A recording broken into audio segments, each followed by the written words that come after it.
अस्सलाम वालेकुम वरहमतुल्लाहि वबरकातुहू। मैं सज्जाद सरफराज। जमात दहूम का फिज़िकल साइंस का चौथा लेसन हमारा चल रहा था कंटिन्यू में। उसका नेक्स्ट पार्ट हमको पढ़ना है।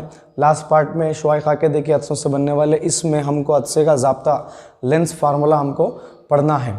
लेंस फार्मूला अदसे का ज़ाब्ता क्या होता, ये बड़ा इंपॉर्टेंट होता है एग्जाम्पल्स को हल करने के लिए। एक शुआए खाके के ज़रिए, एक मिसाल के ज़रिए हम अदसे के ज़ाब्ते को अक्स करने की कोशिश करेंगे कि एक शुआए खाका है, ये एक हम महवर असली लिए इसके नुक़ात का हम तयन करेंगे। ये F2 है, ये दरमियान से गदसा हम उतारे इसका, ये इसका मास्की नुक़्ता हो गया, ये मास्की नुक़्ता हो गया, ये गदसा गुजारे। इस शुआए खाके के ज़रिए हम क्या करेंगे, अदसे के ज़ाब्ते को अक्स करेंगे। मान लीजिए कि इस महवर असली पर एक मुकाम पर हम एक शय रखें जिसको हम O कहेंगे, इसको हम O फॉर ऑब्जेक्ट, एक शय रखे ऑब्जेक्ट, उसको हम कहेंगे। इस ऑब्जेक्ट का ऊपरी सिरा O डैश कहलाता है। इस ऑब्जेक्ट का ऊपरी सिरा क्या कहलाता है, O डैश कहलाता है।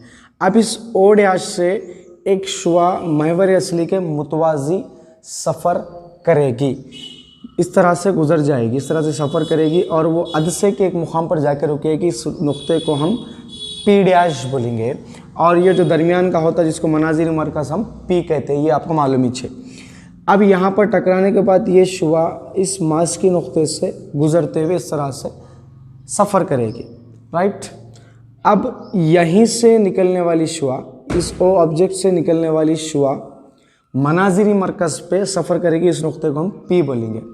अब यहाँ पर नुक्ते पर टकराएगी, टकराने के बाद क्या होगा, तो इससे पहले हम पढ़े कि चाहे वो मुनहनी होने दीजिए, चाहे वो इनेका से नूर होने दीजिए या इनेताफ़ नूर में होने दीजिए, अगर कोई शुआ मरकज़ से गुज़रती है तो वो मास्क, वो इनराफ वहाँ से नहीं करेगी, वो डायरेक्ट क्या हो जाएगी, गुज़र जाएगी मरकज़ से, वो पलटेगी नहीं, इनराफ नहीं करेगी, मुनरिफ नहीं होगी। तो यहाँ पर भी ये शुआ इनराफ नहीं करेगी, इस तरह से सफ़र करते हुए एक मुकाम पर जाकर मिल जाएगी। दोनों शुआएँ जो होंगी वो एक मुकाम पर मिलेगी, यहाँ पर ख़याल बनेगा। इसको हम I बोलेंगे, इसको हम I डैश बोलेंगे। अब इसका कॉन्सेप्ट क्या है, O डैश से निकलने वाली शुआ, मुतवाज़ी सफ़र करने वाली शुआ P डैश नुक्ते से गुज़रते हुए I डैश ख़याल बनाती है। उसी तरह O से गुज़रने वाली शुआ मरकज़ से गुज़रते हुए, मनाजिरी मरकज़ P से गुज़रते हुए एक नुक्ते पर मिलती है और वहाँ पर ख़याल बनता है, ख़याल I कहलाता है। ये इसका डेफिनेशन हो गया। अब आप देखिए कि यहाँ से यहाँ तक का फासला, P से O तक का फासला जो होगा वो शय का फासला कहलाएगा। P से O तक का फासला जो होगा वो शय का फासला, जिसको U बोलेंगे। P से I तक का फासला जो होगा वो V कहलाएगा, जिसको हम ख़याल, यहाँ पर ख़याल बन रहा है इसलिए ख़याल का फासला बोलेंगे, राइट। अब P से F का जो फासला होगा, P से F का जो फासला होगा उसको हम मास की तूल बोलेंगे, उसको स्मॉल f से ज़ाहिर करते हैं। ये हम पढ़े के फोकल लेंथ जिसको कहते हैं, ये नुक्ते से ये नुक्ते तक यानी दरमियान का जो फासला होता है वो मास की नुक्ता कहलाता है। ये हमारे पास नुकात आ गए। तो अब इस अदसे के अंदर बहुत सारे मुशाबा मुसल्लिसात मौजूद है। जैसा कि आप देखिए, मैं एक शुआए खाके में मुशाबा मुसल्लिसात P डैश F, यानी कि यहाँ से आया P डैश F, ये एक मुसल्लिस है, इसको यहाँ पर लिखे। और एक मुशाबा मुसल्लिस है, मुसल्लिस की अलामत में यहाँ पर डाला आपको समझ में आने के लिए। F dash F1 I dash यहाँ पर है। इस मुशाबा मुसल्लिसात की रोज़ से हम ये मसावत को अक्स करेंगे। P dash by I dash is equal to P F1, ये P F1 बाई ये F1 I, ये एक मुसल्लिस होगा, ये एक मसावत होगी, इसको हम मसावत नंबर 1 बोलेंगे। अब आप शक्ल में देखिए, चूँकि F1 की कीमत किस तरह से आती, F1 I की कीमत किस तरह से आती, F1 I is equal to PI minus PF1। ये मसावत में F1 की वैल्यू है। F1 की वैल्यू क्या है, F1 I is equal to PI minus PF1। ये F1 की वैल्यू है, क्योंकि शक्ल के अंदर हमको दिया गया है। तो F1 की वैल्यू हमारे पास क्या है, ये है। तो जहाँ भी f1i की वैल्यू ये है, तो जहाँ पर भी f1i होगा वहाँ पर ये वैल्यू दर्ज करना होगा। यहाँ पर है देखिए, तो मसावत नंबर 1 के अंदर ये वैल्यू हमको दर्ज करने पर p dash by i dash is equal to pf1 by क्या वैल्यू है इसकी, pi माइनस pf1, ये वैल्यू हमारे पास आ गई। इसको हम मसावत नंबर 2 बोलेंगे, राइट। अब हमारे पास देखिए ये मुसल्लिसात को छोड़ के और भी बहुत सारे मुसल्लिसात इसके अंदर बनते हैं, जैसा कि o dash p i dash, ये हमारे पास मुसल्लिसात मौजूद है। मैं इसको यहाँ पर लिखता हूँ o डैश p और i डैश, ये मुसल्लिसात की रो से हम मसावत को लिखेंगे। यहाँ पर किस तरह से मसावत एक आती है, o dash by i dash is equal to po by pi, ये मसावत नंबर हमारे पास 3 आ गई। ये कीमतें कहाँ से, ये कीमतें डायग्राम के अंदर से मैं अक्स किया, आपको बस देखना है कि मुशाबा मुसल्लिसात कौन से, उनसे आपको वैल्यूज़ निकालना है। तो मसावत नंबर 2 और मसावत नंबर 3 को हम हल करेंगे यहाँ पर। अब आप देखिए मसावत नंबर 2 कहाँ है, ये है, कौन से, उनसे आपको वैल्यूज़ निकालना है। तो मसावत नंबर 2 और मसावत नंबर 3 को हम हल करेंगे यहाँ पर। अब आप देखिए मसावत नंबर 2 कहाँ है, ये है, p dash by i dash is equal to pf1 by pi minus pf1। अब ये वैल्यू है हमारे पास मसावत नंबर 2, इसको ऐसा लिखूंगा मैं, by o dash by i dash is equal to po by pi। अब आप देखिए ये दो मसावत को हमको तकसीम करना है। तकसीम करने से पहले एक बात यह है कि एक इम्पॉर्टेंट पॉइंट ये है शक्ल के अंदर की रो से कि o डैश नुक्ता p डैश नुक्ते के मसावी है। मतलब ऐसा o डैश नुक्ता मसावी है p डैश नुक्ते के, तब हम जहाँ पर o डैश आएगा वहाँ पर p डैश लिखेंगे। मैं इसको यहाँ पर लिख दिया, यानी p डैश नुक्ते के। तब हम जहाँ पर o डैश आएगा वहाँ पर p डैश लिखेंगे। मैं इसको यहाँ पर लिख दिया, यानी यहाँ पर वो नुक्ता o डैश है, तो हम इसको कट करके यहाँ पर क्या लिखेंगे, p डैश लिखेंगे। अब आप देखिए मसावत में दो तरफ p डैश i डैश है, p डैश i डैश है, ये कैंसल हो गया।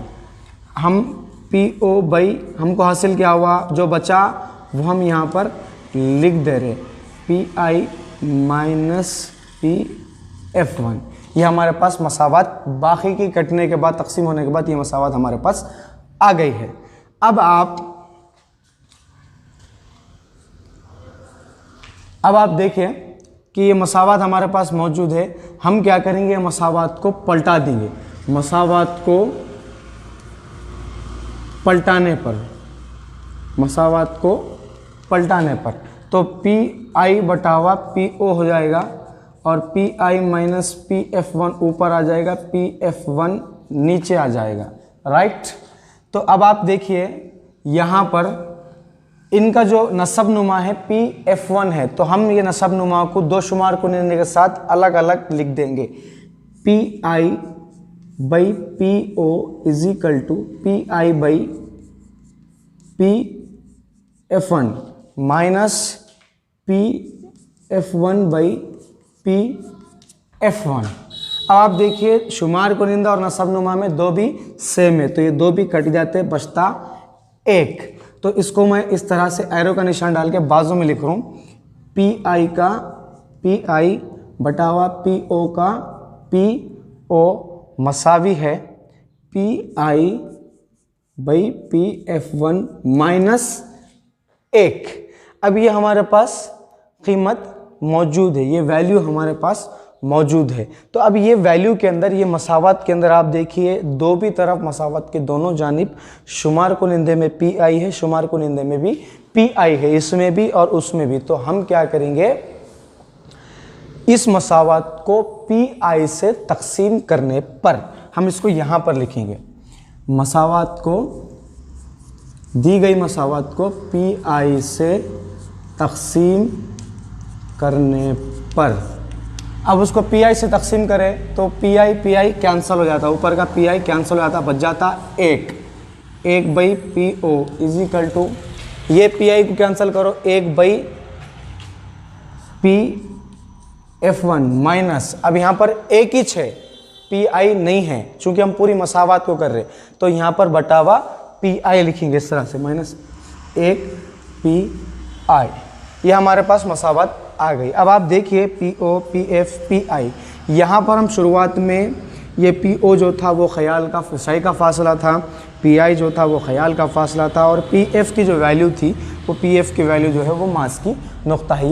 ये कीमतें जो है वो हम इस मसावात के अंदर दर्ज करेंगे, लेकिन दर्ज करने से पहले हमको अलामती इजहार को मलहूज़ रखना ज़रूरी है कि शय का फासला ले रहे तो अलामत किस तरह से लेंगे, ख़याल के फासले के लिए अलामत क्या आती और मास की तूल के लिए क्या अलामत आती, उसकी कीमतें, उसकी अलामतें हमको समझ कर डालना चाहिए। अगर अलामतें गलत होगी तो जवाब आपका रॉन्ग हो जाता। तो पी ओ की वैल्यू, ये जो यू की वैल्यू है, चूँकि ये महवर के नीचे की जानिब है तो उसकी वैल्यू हम माइनस लेते हैं, और आपको बता दूं इस जानिब इस तरफ की जो वैल्यू जाती वो प्लस वाली वैल्यू जाती, इसलिए v और f जो होगा वो प्लस में रहेगा, u जो होगा वो माइनस हो जाएगा, ये 1 बाई माइनस यू हो जाएगा। ये जो PF1 है इसकी वैल्यू 1 बाई f है, ये माइनस का माइनस, ये 1 बाई v है। अब क्या कीजिए आप, ये v को इधर ला लीजिए, 1 बाई ये माइनस जाके प्लस हो जाएगा, 1 by V minus 1 by U is equal to 1 by F. इसको मैं सीधा लिखता हूँ इधर, 1 by F is equal to 1 by V minus 1 by U. ये हमारे पास फार्मूला आ गया, ये फार्मूला अदसे का फार्मूला कहलाता है, इसको हम अदसे का ज़ाब्ता कहेंगे। ये ज़ाब्ता आईने का ज़ाब्ता भी कहलाता है, आईने का भी ज़ाब्ता यही है, 1 by F is equal to 1 by V minus 1 by U. तो ये ज़ाब्ता तमाम अदसों के लिए इस्तेमाल किया जाता है, लेकिन इसके अंदर एक चीज़ ज़रूरी ये है कि अलामती लिहाज आपको रखना चाहिए, क्योंकि ये बहुत इंपॉर्टेंट चीज़ होती है। अगर अलामत माइनस की जगह प्लस आ जाए, प्लस की जगह माइनस आ जाए तो वो गलत हो जाएगा। बड़ा आसान है, सिर्फ एक शक्ल के ज़रिए हम मुसल्लिसात से मसावात अक्स करें, मसावात से हम उसकी वैल्यूज़ को मालूम करें, वैल्यूज़ मालूम करने के बाद फिर उसकी कीमतें दर्ज करें, कीमतें दर्ज करने के बाद हमको ज़ाब्ता अक्स हो गया। ये था अदसे का ज़ाब्ता लेंस फार्मूला। ये मेरी क्लास आज की मुकम्मल हुई। मैं उम्मीद करता हूँ कि मेरी क्लास आपको बड़ी आसानी के साथ समझ में आएगी।